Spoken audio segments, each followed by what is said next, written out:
lidha shumë ngushtë nuk janë si në Shqipëri dhe në Kosovë, që ne qëndrojmë dhe i ngelim idealizmin 10 vite, siç është PD-ja për shembull në Shqipëri, 15 vite opozitë dhe vazhdon të ketë frymën e saj opozitare, kurse këtu nuk ka gjëra të tilla, këtu lëvizën brenda natës, brenda ditës, lidhen për interesa të ngushta, për interesa shumë fëminore dhe mund të ketë rrjedhje të individëve. Por Ali Ahmeti, nëse ka dëshirë që të vazhdojë përpara, duhet bëj rifreskimin e partisë, thash, duhet të afroj njerëzit që kanë fituar zemrat e votuesve, përsëris dhe një herë të 3 kandidatëve për kryetar komunë të Sarajit, të Tearcës edhe të Bërvenicës, domethënë natëzimin e Tearcës, Berandin e Sarajit, haqimin e Bërvenicës t'i afroj, duke shikuar tek ata një të ardhme të mirë. Në këtë humbje s'ka përgjegjësi pavarësisht, nuk e ka gjithë përgjegjësinë drejtuesi i koalicionit, por edhe partitë e tjera. Çfarë mendoni që do ndodh me Taravarin, Selën e tjerët?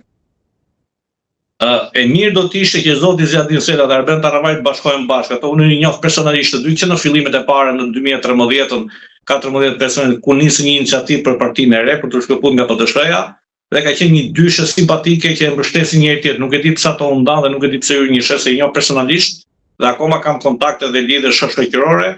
Dhe unë i këshilloj që të dy t'i lejnë natet personale, t'i lejnë ngrindet dhe mund ta mbështesin njëri tjetrin dhe të bashkohen bashkë dhe kanë energji të dy si individ, janë njerëz me kulturë, integritet të dy, kanë atë guximin dhe energjinë se janë dhe më të rinj se zoti Ali Ahmeti që të ecën përpara.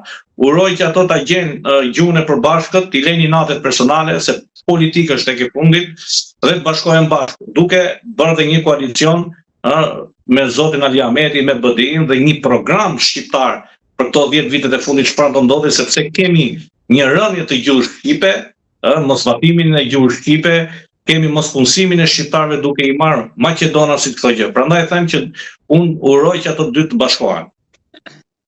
Ne kemi diskutuar edhe herë tjetër që në momentin që bie nga pushteti në Maqedoninë e Veriut vështirë është të rikthehesh, aq më tepër tani që sikur e thash edhe më lart vleni e ka çmentuar nga pushteti lokal tek ai qendror. Sa mendoni sa kohë do t'i duhet BDI-s për të rikthyer edhe një herë? Zgjedhjet nuk besoj që do jenë parakohshme, do jenë të rregull mas 2 vite gjys, por 2 vite gjys ikin shumë shpejt.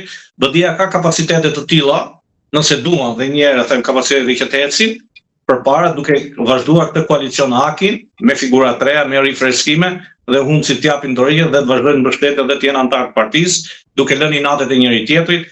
Ka mundësi, ka energji sepse mbas harrem zoti Ali Ahmeti vjen nga ilegaliteti, vjen nga luftat, nga malet, nga monopatet, e di se çështja është ilegal dhe legal dhe akoma besoj që i ka energjinë përveç moshës së tij, ka energji edhe për një 10 vjeçar apo për një 5 vjeçar tjetër për të qëndruar me 2 këmbët në tokë dhe të ecë përpara.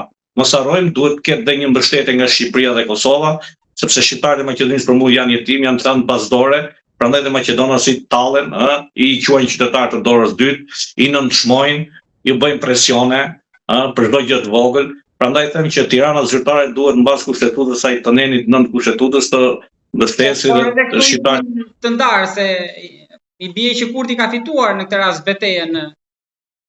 Jo, këtë është zoti Albin Kurti e kuptoi gabimin që ishte i mashtruar para një viti gjysmë në zgjedhjet për deputet dhe ndeti shumë anash dhe shumë i qetë. Por Ali Ahmeti tha që dora e tij ka qenë në mos vet ai, njerëzit e tij.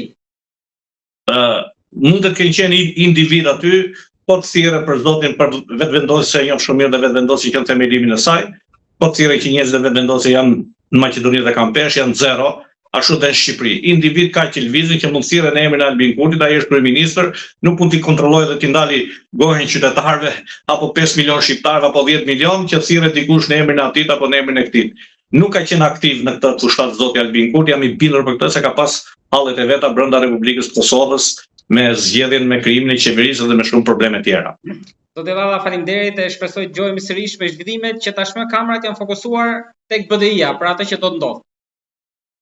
Faleminderit dhe juve, thash dhe një herë, shpresoj që zoti Ali Ahmeti dhe të gjithë të tjerë të kenë guximin të marrin përgjegjësinë mbi vete. Ky është mesazhi, të japin dorëheqje dhe të vazhdojnë përpara dhe për të rifituar edhe një herë votat dhe pikët. Por dhe një herë përsëris, është fitues koalicioni Haki në bazë të votës popullore me 23.000 vota përpara. 23.000 vota është e përkthyer paktën 4 deputet.